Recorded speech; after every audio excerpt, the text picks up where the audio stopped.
Bonjour à tous. Je voudrais d'abord commencer par remercier vivement le comité d'organisation et le conseil scientifique du groupe francophone de nous donner l'opportunité de présenter ces données aujourd'hui. Voilà mes conflits d'intérêts. Alors, en guise d'introduction, vous connaissez pour la plupart d'entre vous le syndrome d'Alagille, une maladie génétique, développementale multisystémique, de transmission autosomique dominante. Le gène JAK1 est le plus fréquemment responsable de cette maladie. Un phénotype clinique qui associe des anomalies hépatiques, cardiaques, ophtalmologiques, vertébrales, rénales, etc., avec ces critères majeurs. Sur le plan hépatique, la maladie est caractérisée par une paucité des voies biliaires interlobulaires qui est volontiers responsable d'une cholestase chronique de début le plus souvent néonatale. Et cette cholestase chronique s'associe d'un prurite sévère et potentiellement de xanthome. Le traitement repose sur l'acide urso-désoxycholique et la rifampicine pour traiter le prurite. Et depuis quelques années maintenant, nous disposons d'une nouvelle classe thérapeutique qui sont ces ZyBAT inhibiteurs. Dans les cas les plus sévères, la transplantation hépatique est nécessaire, ce qui est le cas d'ailleurs chez plus de 50% des patients avant l'âge adulte. Donc ces inhibiteurs d'IBAT, auxquels appartient le maralixibat, ce sont donc des molécules qui inhibent sélectivement le transporteur idéal des acides biliaires. Ce sont des molécules données PEROS qui sont non ou absorbées de façon minime. Leur fonctionnement repose sur l'inhibition de la réabsorption idéale des acides biliaires, ce qui interrompt le cycle entérohépatique des acides biliaires, permettant de diminuer le taux sérique des acides biliaires, ce qui est associé à une diminution du prurite. Potentiellement, ces molécules peuvent également diminuer la cholestérolémie et donc éventuellement les xanthomes. Donc, ces médicaments sont approuvés par l'EMA depuis maintenant quelques années, et en particulier dans le traitement du prurite cholestatique des patients atteints d'un syndrome d'Alagille. Et la molécule maralixibat a été disponible en France entre janvier 2021 et mai 2024 dans le cadre d'un Expanded Access Programme, un programme d'accès élargi. Et nous disposons actuellement de très peu de données en vie réelle sur l'efficacité et la sécurité du traitement par maralixibat. L'essentiel des données repose sur les études cliniques qui ont permis l'obtention de l'AMM de ce médicament. Donc, l'objectif de l'étude était d'analyser les données cliniques et biologiques en vie réelle des patients avec un syndrome d'Alagille traités par maralixibat dans le cadre de ce programme d'accès élargi avec une attention sur l'efficacité de cette molécule et sa tolérance.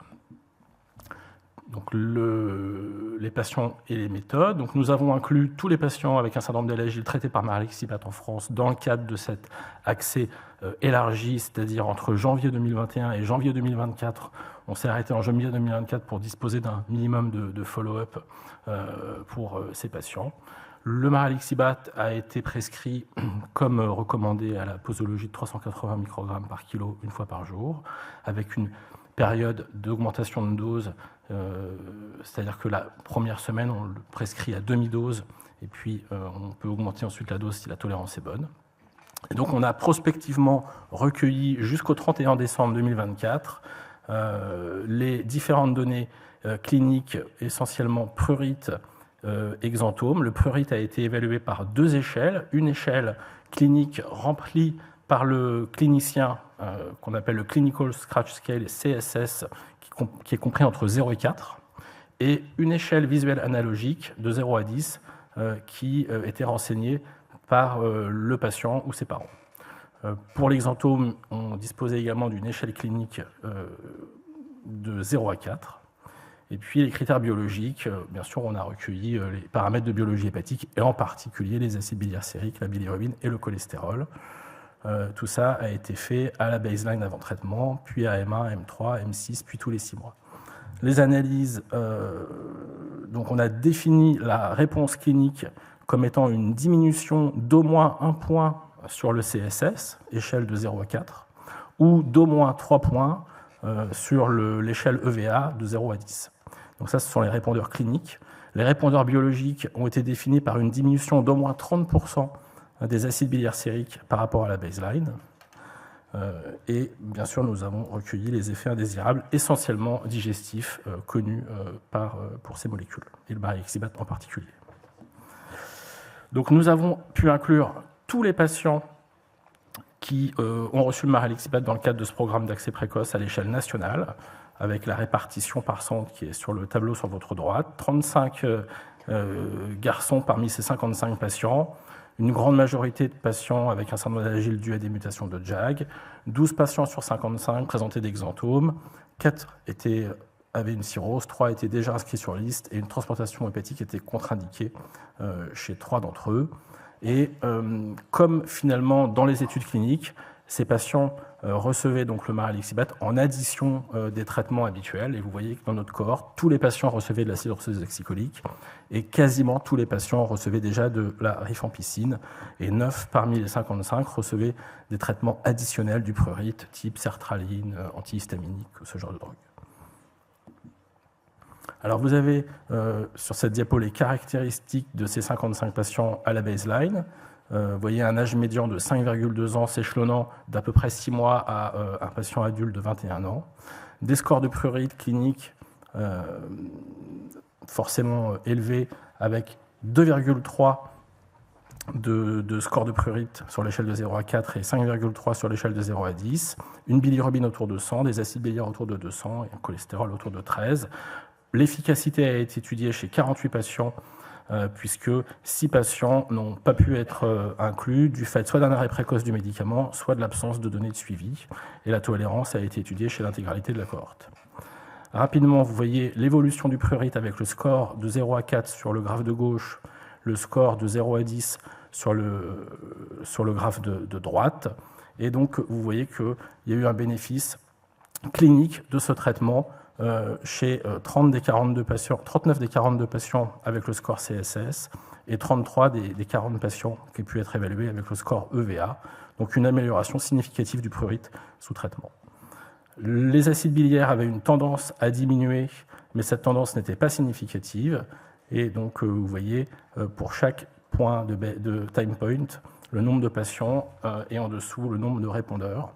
On a quand même observé des diminutions de 30, 50 et 70% sous traitement des acides biliaires chez 70, 58 et 33% des patients. Tous les répondeurs biologiques étaient répondeurs cliniques, sauf un patient.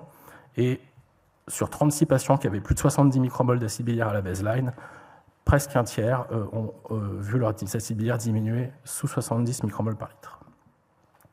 L'évolution des xanthomes, du cholestérol, était non significative avec une tendance à la diminution des xanthomes et du cholestérol chez ceux qui avaient des xanthomes. Le traitement a été correctement toléré avec, malgré tout, 15 interruptions définitives du traitement, dans 4 cas devant l'absence d'effet, un patient qui préférait se gratter, un patient transplanté, et dans 9 cas du fait d'effets indésirables. Donc 9 effets indésirables conduits à l'arrêt du traitement. Chez ceux qui n'ont pas arrêté le traitement, il y a eu 4 interruptions transitoires du fait d'effets secondaires, et 9 patients ont eu des effets secondaires sans interruption. Donc au total, ce sont 22 patients sur 55, 40%, qui ont présenté des troubles digestifs sous traitement, qui ont justifié un arrêt définitif chez 9 parmi 55, seulement 16%. Donc en conclusion, cette étude de vie réelle confirme l'efficacité du traitement par maraliximab pour diminuer le prurite et les acides biliaires chez une majorité de patients avec un syndrome d'Alagille et avec une tolérance clinique acceptable. Voilà, je voudrais remercier tous les collègues qui ont permis de collecter toutes ces données, remercier Myriam qui a participé financièrement à soutenir cette étude. Je vous remercie pour votre attention.